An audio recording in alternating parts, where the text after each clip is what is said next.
Okay, hello everyone. Welcome to the 53rd online spintronic seminar.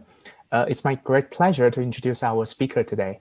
Dr. Jean Gorchon is originally from the city of San Sebastian in Basque Country in Spain and is now a full-time CNIS researcher at the Institut Jean Lemoyne in Nancy, France. He got his PhD in 2014 from the University of Paris Sud for work on the creep regime of magnetic domain wall motion. He then spent 3 years as a postdoc at the University of California, Berkeley, in a group of Professor Jeffrey Boker playing with lasers and magnets.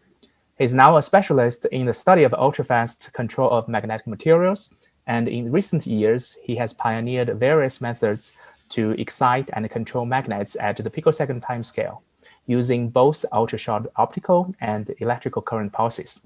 Lately, John has been focusing on the study of ultrafast spin injection and just demonstrated the first spin-orbit torque switching of a cobalt thin film using sub-10 picosecond current pulses. So today he will tell us more about this work. So without further ado, John, please take it from here. Okay, thanks, Sheen. Thanks a lot for the introduction. And thank you, both of you, Kirill and Sheen, for organizing these really nice lectures and inviting me to give a talk. I'm really honored. So indeed, I'll be talking about Picosecond Spintronics, and I'll focus mainly on this recent result that we just got published, where we do ultra-fast spin-orbit torque switching. And you can also check out this News and Views article that Canon wrote. That's really nice. So before I jump into the subject, let me just very briefly give you a few words about where I'm working from. So 3 years ago, I was fortunate enough to join the CNRS and the SPIN team within the Institut Jean Lemoyne. So this is a pretty large team. We're all working in magnetism. These are all the permanent people working in magnetism in the team. We're led by Stéphane Mangin. And I also highlight Juan Carlos Rojas, who will be giving the next online Spintronic seminar next week. But the whole team is pretty large. So this is at a certain point in 2020, all the students and researchers that were working in magnetism in the group. And I want to highlight Kaushalya Juria, who's my PhD student and made most of the work that I'm going to present today. And also all these other people who contributed to this work. So without further ado, let me introduce you a little bit the topic. So when I talk about picosecond spintronics, obviously I'm talking about spintronics at fast timescales. So spintronics, you all know about it. We could try to control magnets basically, or use some functionality with combining currents and magnets. And we typically have done this for the last 30 years between the DC and the radio frequency regime, a few gigahertz, tens of gigahertz. So if we wanted to go faster, until now what we've been doing is using either visible or near-infrared light, or deep UVs or X-rays even more recently. And so with this techniques, we can go into timescales much shorter, down to the femtosecond and attosecond. And maybe one of the highlights in this topic that you may know about is the all-optical magnetization switching, where we can control the magnetization of a magnet by just using light. And more recently, as I was saying, there's also a lot of interest in trying to go even faster into the attosecond regime to try to control magnetism, but this is a much more still niche technique. So this is really exciting. We can go really fast, but the challenge with these techniques, of course, is that if you want to integrate this into a device, then at the moment this is very challenging. I mean, you need some pretty heavy technical means, right? You need a femtosecond laser, you need or you're going to need some waveguides to integrate this. It's quite complicated. So one of the ways we decided to tackle this, starting a few years back when I was a postdoc in Berkeley, was trying to make a kind of compromise and go into this intermediate regime, in the terahertz regime, where you can still get very, very fast physics, but you can consider this more conventional in the sense that you're using electrical currents. So this is what I'm calling picosecond spintronics, and today I'll talk about one particular topic we're trying to study, which is spin orbit torques. So let me talk a little bit about the limitations of magnetization dynamics.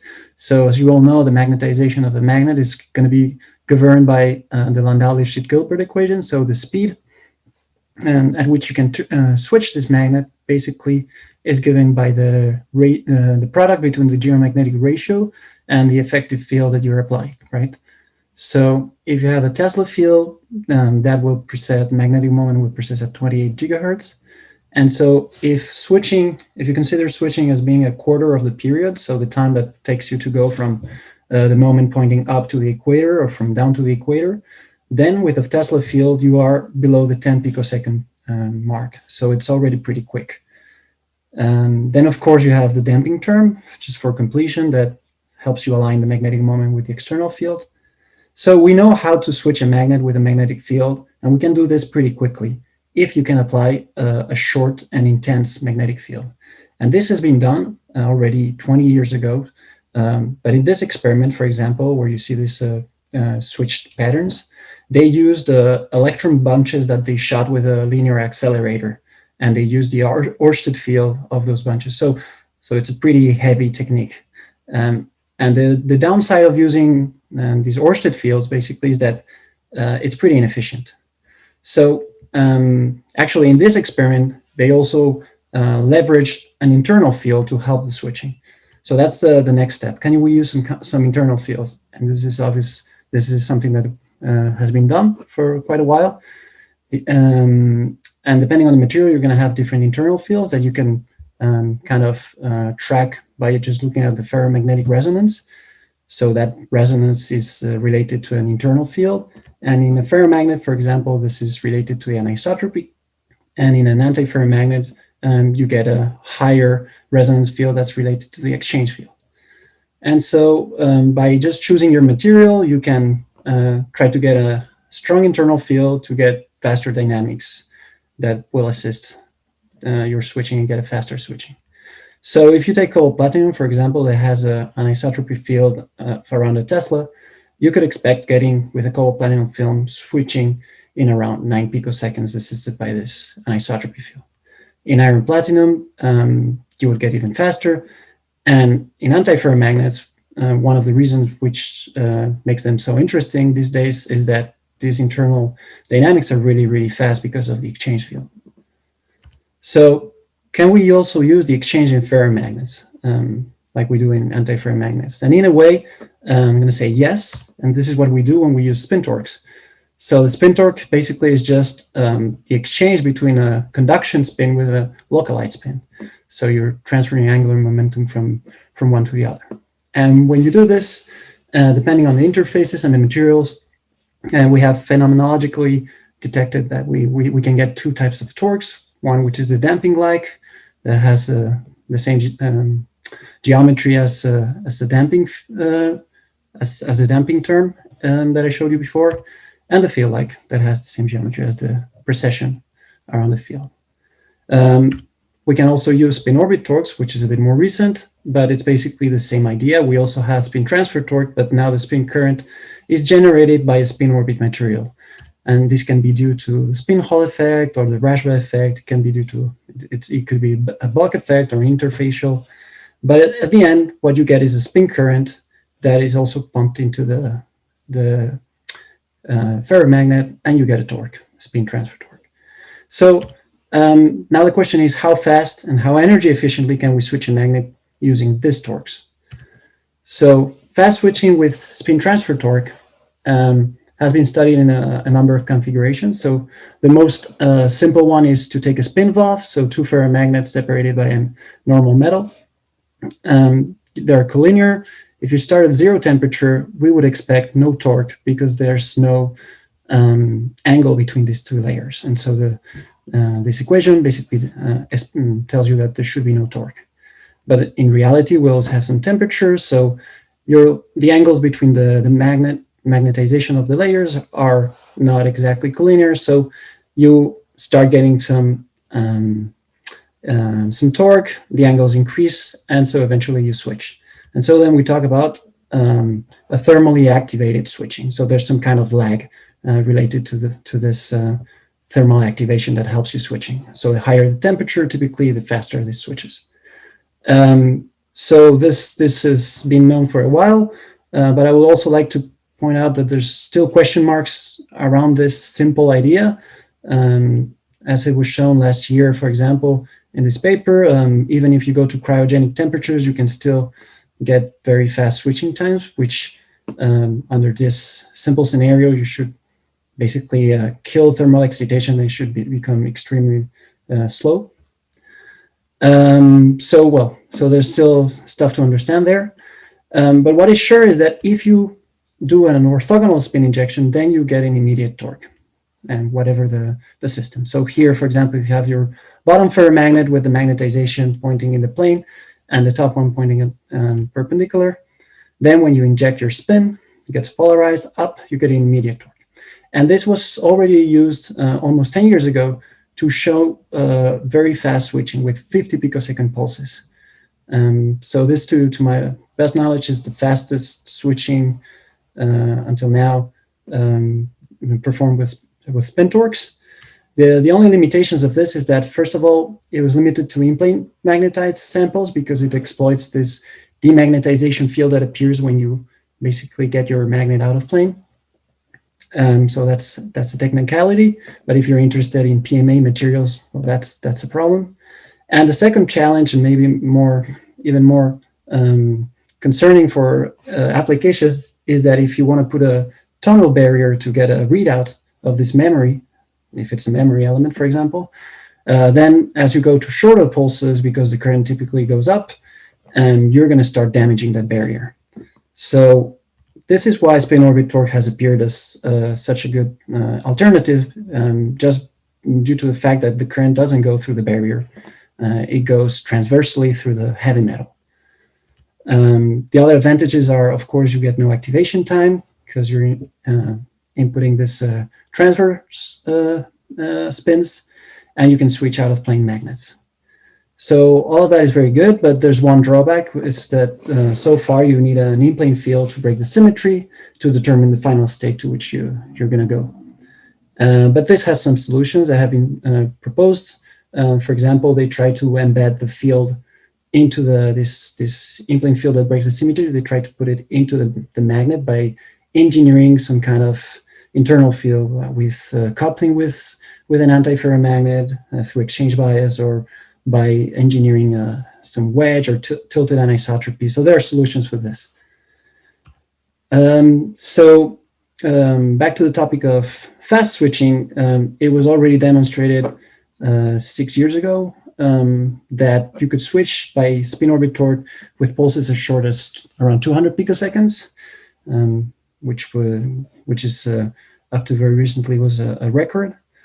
One of the predictions, or let's say downsides, that was suggested in the paper is that if you go to much shorter pulses, you would run into problems of high currents and high dissipation because the current seems to be diverging.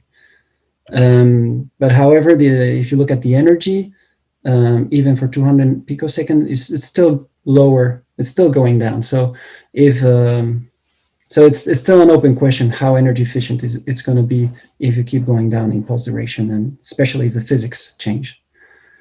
So basically, if you wonder if switching an out-of-plane ferromagnet with a sub-picosecond pulse is realistic, a few years back I would have thought that it's going to be pretty difficult. But after looking at this points that I tried to highlight here, basically there's no fundamental limitation. I mean, if you think that the FMR is going to limit you, if you take a high anisotropy system, that's not necessarily the case.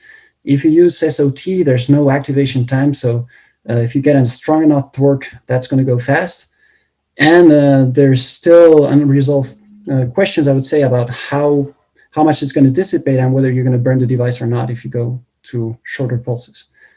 So the good thing is that when you make it really short, even if you use more current, well, you're doing it for a shorter time. So many times you still win. So the good thing is that if we can demonstrate this in the lab, then we know that the route towards an application will not be that difficult, because I mean, it'll be challenging, of course, but we know that there are transistors that can be that fast. For example, in this paper of 2007, Intel published that they could get down to 5 picoseconds delays with ring oscillators with transistors of 45 nanometer nodes. So now we're in much smaller node technology, so this should be even faster. So the problem is not laying in the speed. It would be more in the energy you need for switching. So anyway, how can we test this in the lab? So for the last 4 years, we've been using these photoconductive switches. So I started this topic when I was a postdoc in Jeff Boker's lab in Berkeley. So we've built a very similar setup in the lab in Nancy now, in Institut Jean-Amour. So the basic idea is that we have our sample, which is a transmission line, with a photo switch here. So the photo switch is a semiconducting layer that is going to be insulating naturally. So you can bias this switch, which acts like a capacitor. So you charge it. And then as soon as you irradiate it, what's going to happen is you create charge carriers that increase the conductivity. And so effectively, you're closing the switch very quickly. And so that discharges this capacitor, and you get this picosecond electrical pulse that's launched down the line and can interact with the magnet that you can place here. And then you can just probe the dynamics optically. So the setup that we're using is here on the right. You can see that we have the objective, because the magnet is quite small, we need to focus there our laser beam. We have electrical axis. We also have a magnetic field that we can apply. So we can do quite a bit of things with this. So with this similar setup to this one, when I was in Berkeley, we demonstrated that we could use these very short pulses to generate joule heating, picosecond joule heating, and we switched a gadolinium iron cobalt alloy just by heating it in less than 10 picoseconds. And the principle there is that this gadolinium iron cobalt alloy, when you heat it up quickly, it just toggles the magnetization. So you use the same polarity pulses, and every time you send a single pulse, the magnetization goes from up to down, up to down, up to down, with the same stimuli. So this was 3 years ago, and so then the next step for us was we wanted to include spin injection there, and so you'll see that it will depend on the polarity.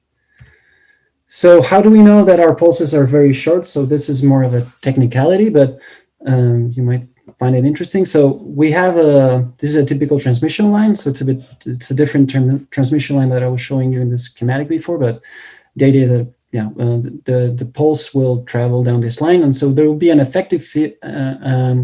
an electric field between the conductors. Okay, so what we're going to try to probe is that electric field and its time dependence. So we use another Austin switch, another photoconductive switch on a little tip that basically will sample that electric field. So what we do is that we excite it with a probe beam, with a laser beam. So that closes this photoconductive switch, and we're constantly measuring the current. The only problem is that if there's no bias, if there's no electric field, there will be no current. So that electric field that will generate a current is actually the electric field of the pulse that's traveling down the line. So we excite with the pump the first photo switch that generates the very short electrical pulse. And as it travels down, the electric field, when the electric field is there and the probe is there, we get a current measurement, and that gives us a data point here. Then we change the delay between the pump and the probe, and we just keep measuring the current. And so we get a time trace that basically represents the electric field as a function of time. And we can do this at any position. And so we get the time traces that are delayed. So we can measure the delay or the propagation time of the current pulse and get the phase velocity and so on. We can see the dispersion of the pulse. And so we can see how much wider it's getting and how much energy we're losing in the pulse. And so this is how we know what electrical pulses we're using. So we know we use a few picosecond wide unipolar electrical pulses, and depending on the on the substrate that we used that day and the lines that we got, we will get different durations. So now about the samples. So this was the electrical pulse generation. Now the magnetic samples for spin orbit torque experiments, we decided to take a very classical platinum cobalt tantalum system. So we started with a buffer layer just for growth reasons. We added the platinum on the bottom. The reason is because platinum is a heavy metal with high spin Hall angle, and I think it's positive spin Hall angle. And so this means that basically when you inject a charge current into it, you're going to get a spin current with a certain polarity that's going to be injected into the top layer, which is a cobalt layer. And it's very thin, and being next to the platinum, this gives it perpendicular magnetic anisotropy. And then on top, we put a tantalum layer, which is also a heavy metal, but this time it has the opposite spin Hall angle. And this basically just means that when you put your charge current, the spin currents that are generated in the tantalum and the platinum will basically have the same, you're going to be injecting the same spin density into the cobalt layer. And the torques originating from the tantalum, from the platinum, basically they will add up. So we just did this to get all the chances on our side of flipping or switching this device.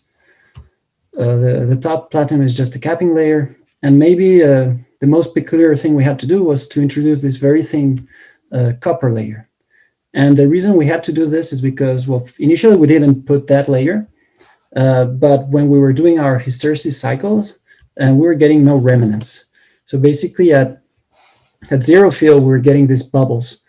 So, well, we don't know if these little bubbles, they may or may not be room temperature zero field skyrmions. And 3-4 years ago, this would have been incredibly exciting but now we know that this kind of samples can have skyrmions. But we didn't want this. We wanted to have a very well defined two-level system, at zero field. So we introduced this copper to decouple the cobalt and the tantalum layers in order to reduce the DMI interaction. And we chose copper because it allows the spin flow. And we basically got a good sample where we had a good PMA and good remnants with two nicely defined states at zero field. So then we went on with this and we patterned the device into different devices. So the first one we did was a Hall cross just to check for quasi-static spin orbit torque switching. So classic experiments. So we checked for the anomalous Hall resistance. We got a good signal. This was done with the out of plane field just to check the resistance. Then we tried to switch it with spin orbit torque. So we applied an in-plane field of 160 milliteslas, and we introduced 100 microsecond current pulses until we got this switching. So we got spin orbit torque, and we could verify that when the current and the field were parallel, we were switching the magnetization towards down, and when they were anti-parallel, towards up. And this is consistent with what's in the literature for SOT in this kind of systems. And then we also checked that there is a dependence with the in-plane field, and basically the in-plane field is assisting the switching. So this is coherent with what was known. So the samples were good for our purposes. So then we patterned them into the Austin switch devices. We checked the duration of our pulses. We got that they were around 6 picosecond wide. We saturated our device, and we're initially started looking with the magneto-optical microscope. So it's a differential image, so it looks grayish. And this will be the magnetic region, the little square in orange. So we started sending pulses under an in-plane field of minus 160 millitesla. And at first we saw no difference until we hit a specific threshold in voltage. When the current pulses were intense enough, we switched it. So we checked this a number of times, and we saw there was deterministic. I mean that every time we would get the same final state. We tried saturating the system in the opposite direction, and do the same thing. And basically the final state is always the same independently of the initial state. Just it's determined by the in-plane field and the current direction. Okay, so then we tried flipping one of these parameters. So we started with the in-plane field. And as you can see, we switched the polarity. So now we're ending up in the opposite state. And when you flip another parameter, so the current in this case, you again flip the final state and again. And so every time the final state is defined by the combination of the in-plane field and the current. And if you look carefully, you'll see that when the current and the field are parallel, you end up white, which is down. And when they're anti-parallel, you end up dark, which is up. So this is again consistent with the quasi-static experiments and with what's there in the literature. And so we tried this in a few other devices that we had on the same chip. And I just want to show you this one, which I find interesting. This is nothing different fundamentally, but the transmission line that we have on this device, it's a bit different. It's a coplanar strip line instead of being a waveguide. So instead of having 3 conductors like up here, we only have 2. And we put a magnet on each of the conductors, okay? And what's peculiar about this device is that when you send a single optical pulse and you generate one electrical pulse, basically the electrical pulse will have the opposite polarity on each of the lines, because basically if you're charging with electrons up, right, the line, once you short the system and you get your pulse, the electrons will go down. And so there's a unidirectional flow like this. So what's funny is that with a single shot, with the same electrical current pulse, you can flip both magnets. And because the current has the opposite polarity, you immediately see the symmetries of the spin orbit torque. One goes down, one goes up. And if you flip the initial state, you start with the opposite initial state, sorry, you still get the same final state. So it's just the same thing, but I find it funny. So basically we could reproduce very well this switching, and it's completely consistent with spin orbit torque. And this is basically the major result of this work, is that we could switch with really short pulses, with 6 picosecond pulses. Then we also looked at the energy estimates, and although there's bigger bars there, we think we can put an upper bar at around 50 picojoules for the energy that we're using for switching these magnets. And these are relatively big magnets. They're like 4 by 5 micron wide. So if you scale this down, and if the physics didn't change, which of course would probably do, then you would get into a really, really energy efficient regime. So it's really, really exciting. So now about the physics. So what are the dynamics of this? Is this really ultra fast, or is this a very slow process? It's just, you're just kicking it and then it's taking a long time. So this is one of the first problems we run into, is that we could not detect dynamics while switching. So with this laser system, there were technical reasons that didn't allow us to do that. So we changed the laser system and used a laser that has less pulse energy. So we have dynamics, but it's only in the sub-threshold regime. So we are seeing the ultra-fast dynamics induced by these spin orbit torques, but no switching.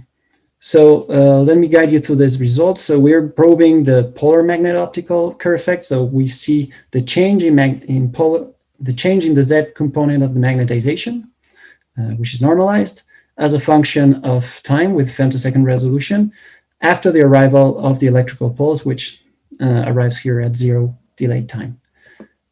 So these two curves are for 0 in-plane field for both current polarities, and they look the same.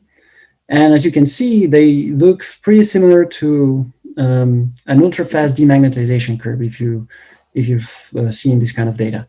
So the idea is that in these kind of experiments, optical experiments, for example, you demagnetize with you heat up the magnet with a very fast optical impulse that heats the magnet and quenches it. But then the recovery is much slower because there's diffusion involved, and so that you get this long tail. And a few years back, we already showed that these electrical pulses can indeed induce this ultra-fast heating by Joule heating, basically. So that's for sure there, and that's what explains this very long tail. But there's also another ingredient, which is now we have spin injection. So what will happen is that the spin will torque the magnet in the initial 6 picoseconds, and then this magnet will relax around the anisotropy field, which is here out of plane. So because it's processing within the plane of the sample, and we only have out of plane sensitivity, we don't see these oscillations here in the data, but it is oscillating. So one way of looking at those oscillations is to apply an in-plane field, and then you tilt a bit your effective field, and now it will oscillate also out of plane. So that's what happens in the red curve here. So when you apply this in-plane field, what you're doing, so that you get a little schematic picture, you tilt this effective field now.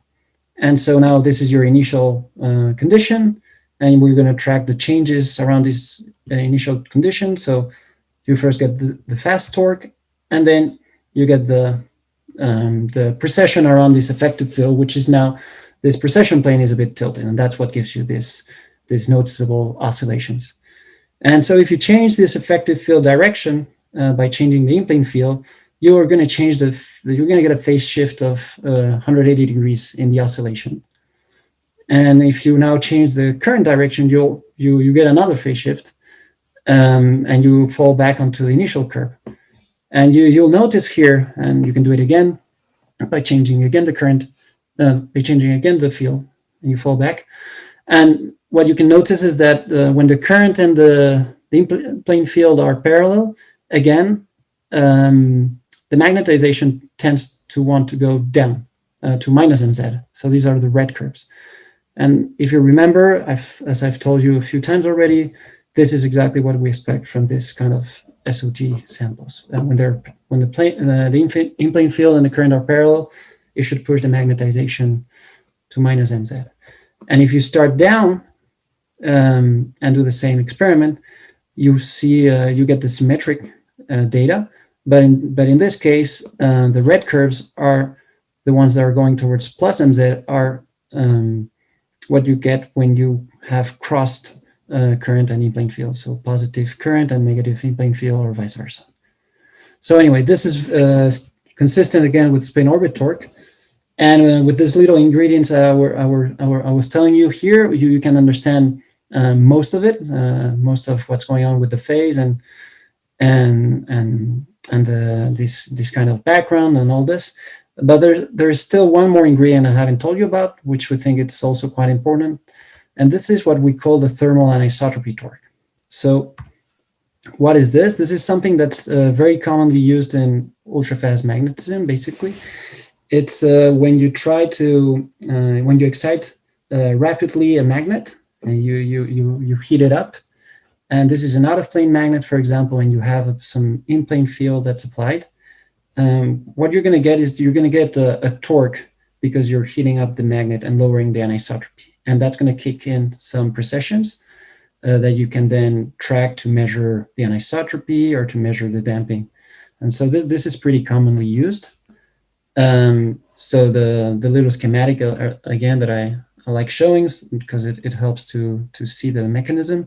If you have an out-of-plane field that's fixed and an anisotropy field, then your effective field is here in between. And as soon as you heat it up, the only one that changes is the anisotropy field. So now your effective field angle is different, and that creates a torque that kicks the magnetization and then starts processing. So this is a thermal anisotropy torque. And so we think that this is also taking place in our samples. And actually, very recently, it was even shown that in some samples, some magnetic samples, you can use and exploit this effect to fully switch the magnetization. So they did this on I think, yttrium iron garnet samples in the Netherlands. And this is a really nice experiment. So they just applied an in-plane field, heat up the film with an optical pulse, and they could switch it, and they could explain it with this simple model. So we think this is also playing a role because SOT will kick the magnetization out of equilibrium, and now because you have the drop in anisotropy, you change the effective angle, and so that increases even more the precession plane angle. So you help the switching. So we try to include all of these ingredients that I told you about into a rather simple macro spin model. So the first step, let's say. So the macrospin model is the classical LG with the SOT terms. We just had to include some heat diffusion to account for the heating and the temperatures in the system. And of course, we added some temperature dependencies for the magnetic parameters of the sample. And we even did some optical pump probe data to kind of test these models and extract a few parameters such as the damping and the anisotropy field. And when we try to fit the data, basically we only have 4 free parameters when we do this. And one of them is the interface conductance that determines how quickly you cool down the sample. And so you can fit it very easily because it determines this offset here. And the other 3 are basically the amplitudes of your spin current. So the charge current you're applying and the spin Hall angles for fill-like and damping-like terms. So this determines the amplitude of these oscillations. So if you fit those to get this quite good, you fit the interface conductance to get this here, and everything else fits rather well for simplistic macrospin. But this, of course, is only valid in this small excitation regime. Now the question is, what will happen when you go to switching? How will the dynamics look, and whether it'll be so simple? So it's been 35 minutes. I think I'll use the last 10 minutes to diverge a little bit into a bit more of the discussion part. So this was all the results we have, and then the rest is a bit more exploratory, or is it's more of a discussion. So one of the interesting points that I think that needs answering in this topic is, what is the randomness or the stochasticity when you use pulses this short? So when you go and look at this seminal paper from Kevin Garello and colleagues, they were using in this paper SOT pulses down to 200 picoseconds and getting switching. And they realized that they had 2 regimes. They could describe the dependency on the critical current with considering a thermally activated regime up to about 1 nanosecond pulses. And then below that, something that looks deterministic. So basically what they were saying is that the pulses are so short that there's no time for thermal activation to play a role. And where does this 1 nanosecond limit come from? This is a very typical time that is used in many stochastic models. It's the attempt time, or related to attempt frequency of jumping a barrier. And very often we use a 1 nanosecond time. And I was a bit puzzled of why we always take this 1 nanosecond time. And I think it's because when people started studying ferromagnets and looking at these problems, they were mostly in-plane ferromagnets, which typically have smaller anisotropies. And that's my guess. And if you look at if this makes sense, basically it totally makes sense. Basically, the noise peaks at the FMR, so that's where you're going to get the biggest thermal excitations, and so you would expect that this time is related to the FMR time. But if you look at out-of-plane systems like cobalt platinum, where you have an anisotropy field of around a Tesla, then the FMR is much higher, and you would get attempt frequencies or attempt times that would go down to around 36 picoseconds. So if you use a 200 picosecond pulse, you should expect stochasticity. And funny enough, this was not, let's say, shown until very recently. So, for example, this Nature nanotechnology paper showed that they had stochasticity in the nucleation of domains when using 200 picosecond pulses, and it was kind of a surprise. So I find that interesting. But now, if you use even shorter pulses, then it's really a mess, I would say. It's a very open question. The only experiments that have looked at the stochasticity during switching at these timescales would be experiments in the only material that can be switched that fast, gadolinium iron cobalt so far. And so, for example, there's these experiments where they looked with X-rays at very short timescales during the switching at the nucleated domains that were appearing. They can explain this with some stochastic fields, but actually these domains are not even real domains. They're they're like less than a few nanometers wide, so they're smaller than a classical domain wall width. So now they even talk about this as magnons instead of domains. So the typical picture that we have in spin orbit torque switching, where you nucleate a domain and then you propagate that wall, doesn't really fit when you go to these really short pulses, I believe. And then, for example, there's this very recent paper also where they use some other theoretical ways of calculating this attempt frequency times, and they basically say that it may have been completely overestimated, and that the actual attempt times are actually much shorter. So that would allow for stochasticity with very short pulses. So, well, this was just a little bit of discussion. I really don't have the answer about this, but I think it's a really interesting thing to go hunt and understand. There's not a lot of theory on it, and there's not a lot of experiments looking into this. And maybe the last point I want to discuss is, okay, what if this is not stochastic and this is purely deterministic? Then what is the most likely scenario for the switching of these magnets? So the typical scenario, as I was telling you, for spin orbit torque switching has been that you nucleate close to an edge of the sample and then you propagate a domain.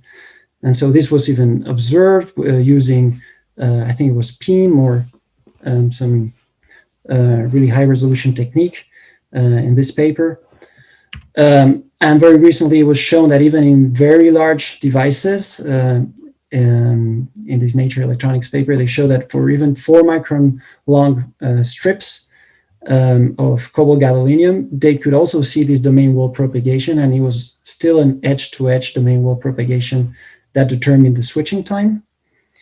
So if you consider this as the mechanism happening in our devices, because our devices are also rather long, about 4 microns also, but our pulses are 6 picoseconds, that would lead to domain wall velocities on the order of 10 to the 5 meters per second, which are kind of insane. We don't even know if domains can go that fast.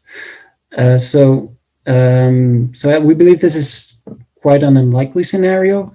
And if we take our estimates for current densities and try to dangerously extrapolate the velocity versus current curves that are in the literature and use those velocities, we estimate that the domain wall propagation would be of about 6 nanometers in 6 picoseconds. So that is basically negligible compared to the size of the device. So if we can eliminate domain wall propagation, then it means that the switching should be happening more by domain nucleation. So this was already proposed in this paper where they said they used pretty short pulses. I think it was somewhere around 200 picoseconds, spin orbit torque pulses also. And they basically explain the switching as first a nucleation step, where while the spin torque is there, you switch certain areas of the magnet, you create domains everywhere, and then eventually these coalesce and you get this homogeneous final state in a much longer time scale. And so this would be a more likely scenario. It would just mean that we would need to reverse about 50% of the area within the first few picoseconds while the electrical pulse is there, and then relax and get a homogeneous domain in longer timescales. And so this begs the question to how non-coherent the switching really is when you have more than 50% of the area reversing at the same time, right?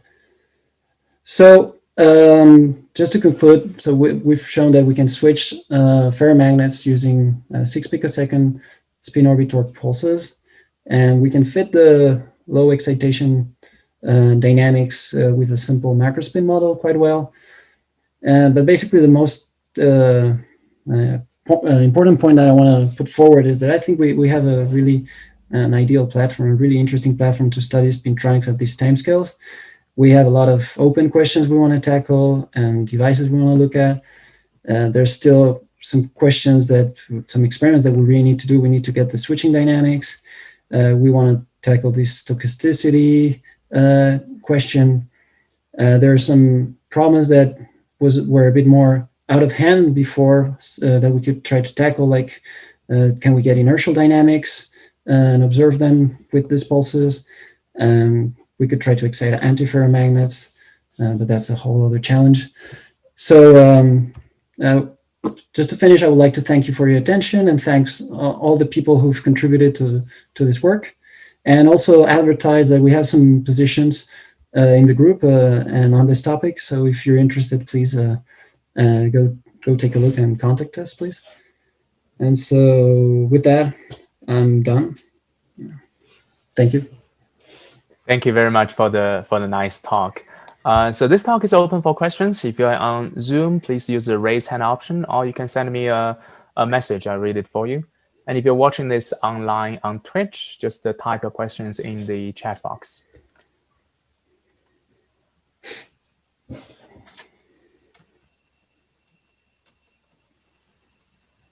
So let me read the first question on Twitch.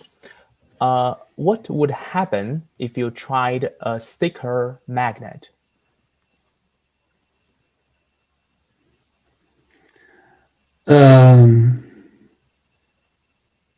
I think it would be harder to switch. I would get a better signal, so it would make my experiments easier. But fundamentally, for the same amount of spin injection, if the volume is bigger, I would just expect a smaller torque. But yeah, a priori, that's. Any other question?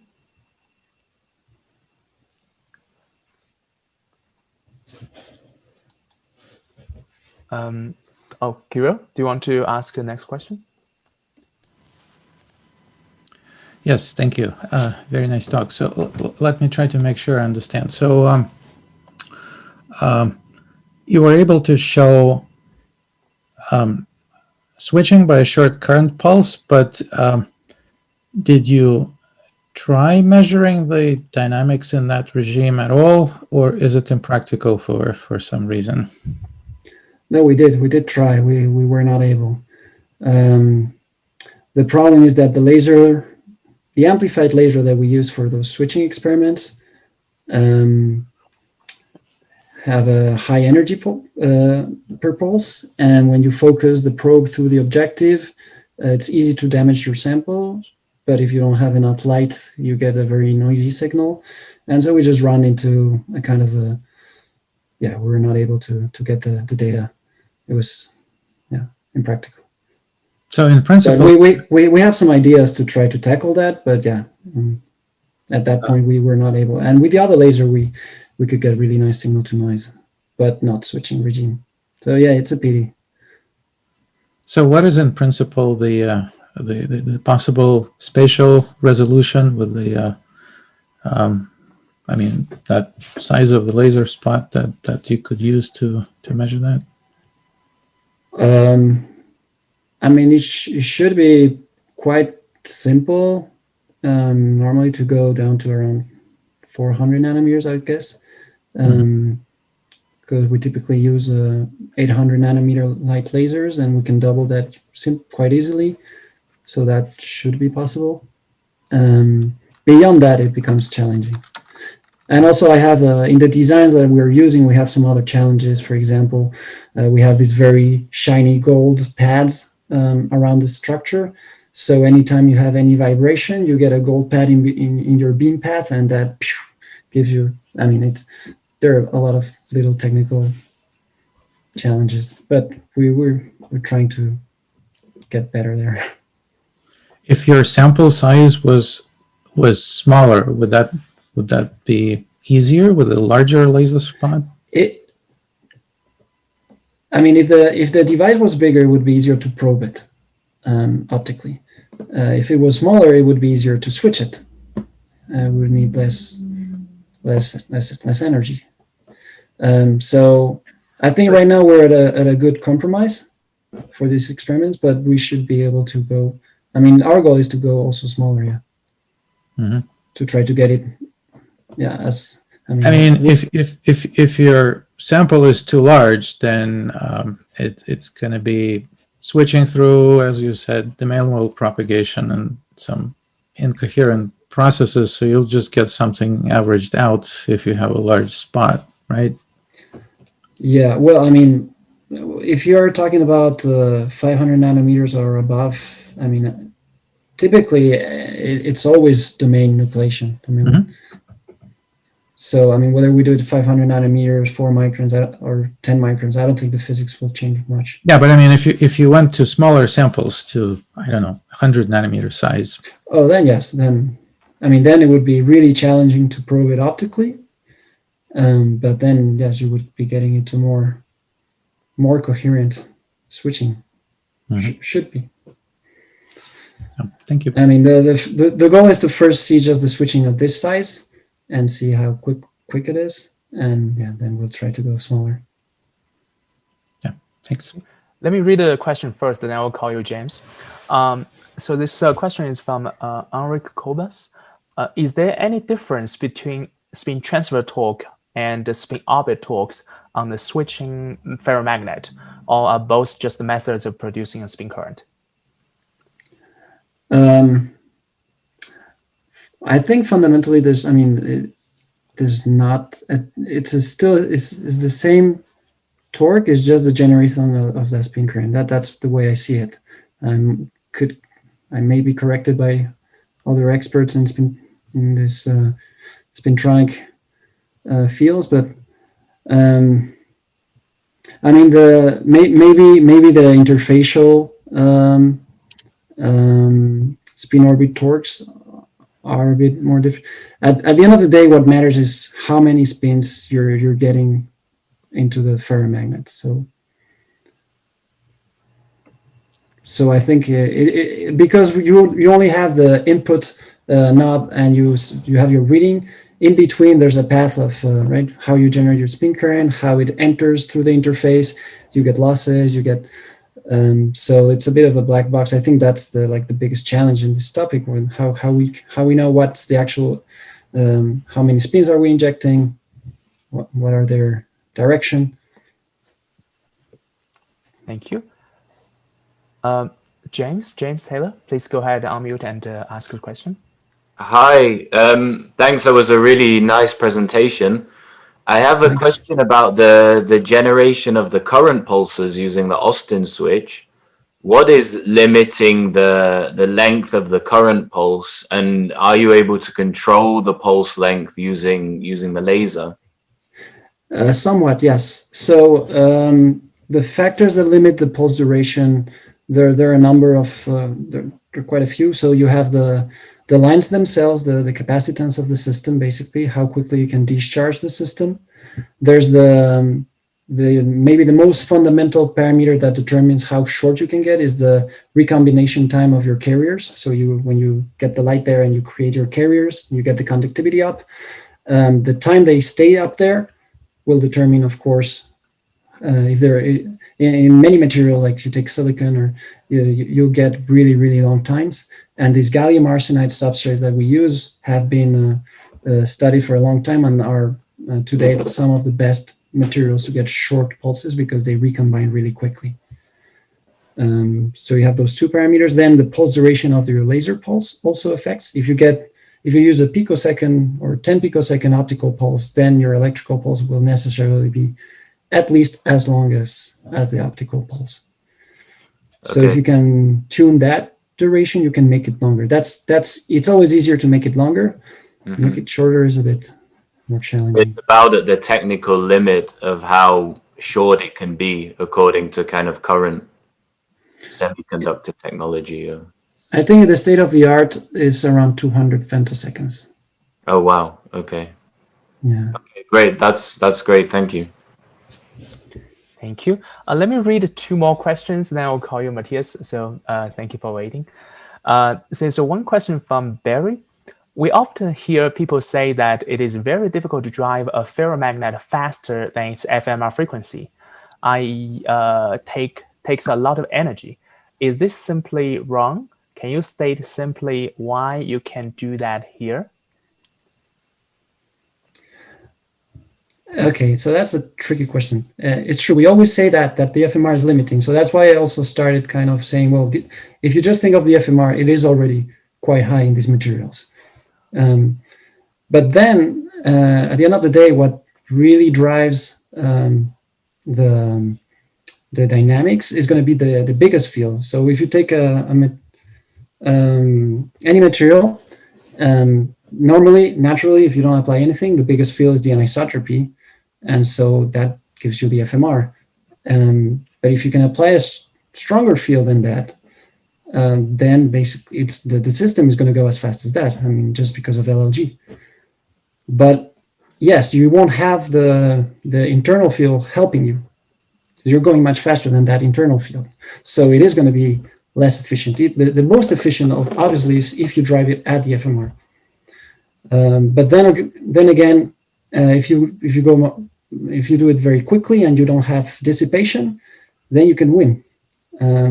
Because when you use very long pulses, you're losing part of the energy. As you're bringing it into the system, you're also getting losses. So to me, it's not that clear that if you go beyond the FMR, you are going to be more inefficient. I hope that was kind of clear. Thank you.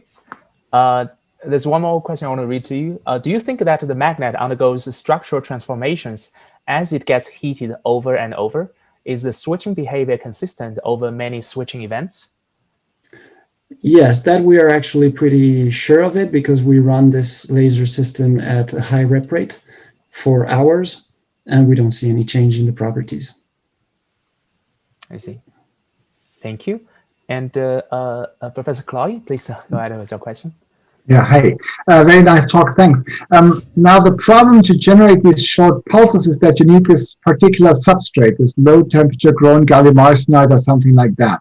And for instance, if you want to look at the dynamics of antiferromagnets, which we are trying, you don't have the choice of materials because they don't grow on many substrates. So is there a way to actually get the short pulses from one sample or one substrate to another?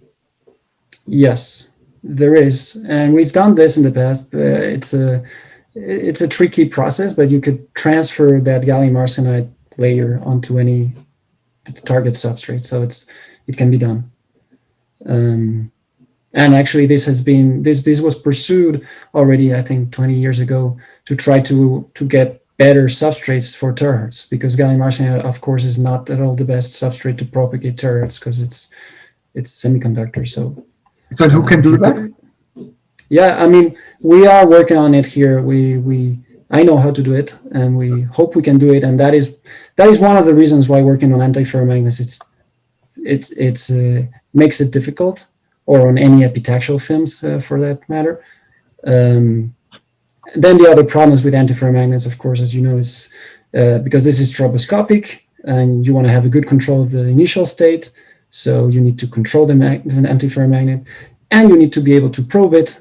And so if you combine those three challenges, it's a nice challenge. But it's a really, really exciting challenge. All right, thanks. Thank you. We have a couple of questions actually in the chat. So let me read that first, and then I'll call you Zalfting. Just bear with me 1 second. There's one question from Diana Leito. I'm just going to read it. Have you considered other materials besides cobalt films, such as other alloys or even multi-layered cobalt platinum systems? Would it work and or have any advantages from a device point of view? Yes, we've considered looking at many devices. Right now, we're a bit slow on the production side, but yes, we want to look at different systems where we have a different. For example, we want to compare systems where you have more field-like or damping-like spin orbit torques to track those differences, and we want to. We could go to ferry magnets, which should have faster natural dynamics, and maybe we could switch them faster. We could go to systems with more anisotropy. Yeah, we can we need to explore a lot, because this was the first sample we tried, and we got it to switch, and we just put we just designed it so that it would be the easiest to switch. But now we can measure this. We want to go and look at other systems, definitely. Thank you. There's another question by Henrik Kobas. Do you know if current micromagnetic simulations capture fast nucleation limited switching? I don't think so. So that was one of the problems we run into, is that I don't think there's any commercial program or free program for micromagnetics that can run this kind of simulations, for a few reasons. And the first one is that we are heating, definitely. And most micromagnetic simulation systems, they just assume M is fixed and there's no heating. And the second is, yeah, they need to be able to catch the physics at these timescales, and we will need to look into detail at the details of how these programs are coded. So basically, we didn't find any out of the box program, so we just made our homemade LLG microspin simulation. But the goal is to go towards micromagnetics. And if any of you know or are able to do these kind of simulations, we would be very interested in collaborating. Thank you. And Barry has a follow-up question. Barry, who asked the question about the drive ferromagnet fast and FMR. So the trick is to use such a fast pulse that the anisotropy does not have time to kick in. That was his question. I'm not sure. The trick for what? For getting for fast low energy switching?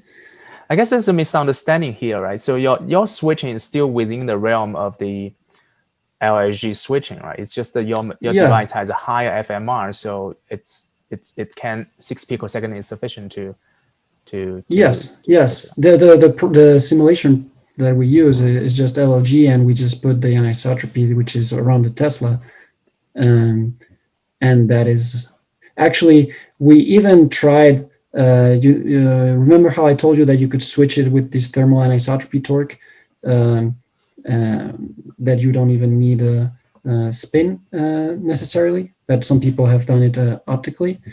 We run the simulations with the same parameters and without adding any spin injection, and just by heating it up and using this change in anisotropy, we can drive the switching, which realistically, I don't know if that would be possible, but basically, yeah, the LLG parameters themselves can drive a very fast switching. I think it switches in the simulations, it switches in about 12, 15 picoseconds. I'm not sure, something like that. See, thank you. Then again, if you put a really, really strong spin injection, you're going to accelerate that. I see. So Barry, if you have any follow-up questions, you can ask after this session's over, or you can directly email John. Zalfting, please go ahead with your question. Thank you so much. It was great to hear. I actually have a couple of questions. It might have been, it can be repeating, but the first question, the SLT sample that I saw, you guys used the gold, right? What was the reasoning behind that? And for the near future, are you guys working on anything related to antiferromagnets or anything related to this Isotropy dynamics? Okay. So, sorry, the first question you said that we were using what? Gold? So the SLT, yes, it was gold, isn't it? Well, the gold is just device that you guys made. It's just for the transmission line. It's just to carry the wave or the pulse up to the sample. In the sample, there's no gold. In the magnetic sample. Yes. So instead of gold, if you use any other metal, let's say the platinum, can it give the same results as you guys have achieved, or is it because of the gold that you? No, that is just it's just a waveguide. So we chose gold because it has a high conductivity, and so basically we're going to get less losses during transmission from the source to the magnet. We could use aluminum, we could use copper, we could use any good metal. If you use platinum, it will work, but you will have a lot of losses. We've tried that, and the pulse that reaches the magnet is tiny. I see. So it's difficult. Oh, I see. And then for the near future, are you guys will work on any anti-ferromagnet properties? Yeah, so this is switching. This is what Matthias was asking. We would love to. It's been on our heads for a long time, but there's a lot of challenges to get there. We're kind of, in a way, just building up on other stuff and waiting till the control of antiferromagnets and the understanding of how to probe it and it gets to a mature enough level so that we can just stuck an antiferromagnet there. And in the meantime, we're also developing all these ways of having any substrates. And so, yes, eventually we're going to work on that, but not sure when. Eventually, like two years. Hopefully, yes. I mean, if somebody comes to us with the right system and wants to collaborate and wants to and gets us, some momentum on, we have everything else, right? We're just missing the right antiferromagnet and the right way of probing it, resetting it. And like for the growth part, we can probably figure that part out. Yeah. And for example, you guys were able to see the skyrmion without even trying. So I was wondering, do you guys do any skyrmion dynamic work now, or in the near future? Will you? It's not on the top of our list. We could definitely. Okay. We could definitely do it. But we have a lot of stuff to do. Okay. Thank you so much. Thank you. Thank you. And if you have any other questions, please stay around. We will have another session for more discussion. So for now, I just want to say thank you again for this very nice talk. And next Friday, we will have Dr. Carlos Rojas Sanchez to give a talk on giant spin anomalous Hall effect and ways to exploit the self-spin orbit torque in ferromagnetic materials.